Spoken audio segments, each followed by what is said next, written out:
நண்பர்களுக்கு வணக்கம். விவசாய உலகம் சேனல் எல்லாத்துக்குமே உங்களை அன்புடன் வரவேற்கிறேன். இன்றைக்கி வந்து பார்த்தீங்க அப்படின்னா, இப்போ ஒரு கோழி முட்டை வைக்குது அப்படின்னா எது மேல் முட்டை எது ஃபீமேல் முட்டை அப்படின்னு கண்டுபிடிக்கிறது இன்றைக்கி வீடியோவில் முழுசாக பார்க்க போகிறோம். இது வரைக்கும் விவசாய உலகம் சேனலை சப்ஸ்கிரைப் பண்ணாதவங்க கீழே இருக்கிற ரெட் கலர் சப்ஸ்கிரைப் பட்டனை பிரஸ் பண்ணி சப்ஸ்கிரைப் பண்ணிக்கோங்க. அதே மாதிரி பக்கத்தில் இருக்கிற பெல் பட்டனையும் பிரஸ் பண்ணிக்கோங்க. விவசாயம் சார்ந்த தகவல்கள் உங்களுக்காக.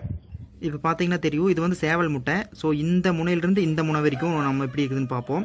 ஸோ இது பார்த்தீங்கன்னா கூர்மையாக இருக்கும். ஸோ கொஞ்சம் இது பண்ணி காமிக்கிறேன் பாருங்கள். ஸோ எந்த அளவுக்கு கூர்மையாக இருக்குதுன்னு பாருங்கள். ஸோ இந்த மாதிரி இந்த முனை கூர்மையாக இருக்கிறது எல்லாமே சேவல் முட்டை, அதாவது மேல் முட்டை. ஸோ ஃபீமேல் முட்டை எப்படி இருக்குன்னு சொல்லி பார்க்கலாம். இந்த முட்டை வந்து பார்த்தீங்கன்னா ஃபீமேல் முட்டை. ஸோ இந்த எண்டு டு இந்த எண்டு வரைக்கும் எப்படி இருக்குன்னு பாருங்கள். ஸோ அந்த மேல் முட்டைக்கு ஃபீமேல் முட்டைக்கு இருக்கிற வித்தியாசம் உங்களுக்கே தெரியும்னு நினைக்கிறேன். அந்த மேல் முட்டை எந்த அளவுக்கு கூர்மையாக இருந்துச்சு. ஸோ இது வந்து பார்த்தீங்க அப்படின்னா இந்த முனையை வந்துட்டு மழுங்கி இருக்கும். இப்படி எடுத்து பார்த்தீங்க அப்படின்னா இந்த முனை வந்து நல்லா கூர்மையாக இருக்காது, நல்லா மழுங்கி இருக்கும். ஸோ இதுதான் வந்து ஃபீமேல் முட்டை. ஸோ இந்த ரெண்டுக்கு இருக்கிற வித்தியாசம் இதுதான். இன்னொரு மெயின் டிஃப்ரெண்ட் என்ன அப்படின்னா, இப்போ இந்த மேல் முட்டை பாருங்கள். ஸோ எந்த அளவுக்கு லென்த்தாக இருக்குதுன்னு பாருங்கள். ஸோ ஃபீமேல் முட்டை பாருங்கள், அந்த மேல் முட்டை காட்டிலும் கம்பேர் பண்ணுறப்போ இது வந்துட்டு ஒரு ரவுண்ட் ஷேப்பில் இருக்கும். மேலைக்கு வந்து பார்த்தீங்க அப்படின்னா முனை வந்து கூர்மையாக இருக்கும். ஸோ ஃபீமேலுக்கு பார்த்தீங்க அப்படின்னா முனை வந்துட்டு இதாக இருக்கும். ஸோ மழுங்குன மாதிரி இருக்கும் பாருங்கள். இது இன்னொரு டிஃப்ரெண்ட் இதுக்கு.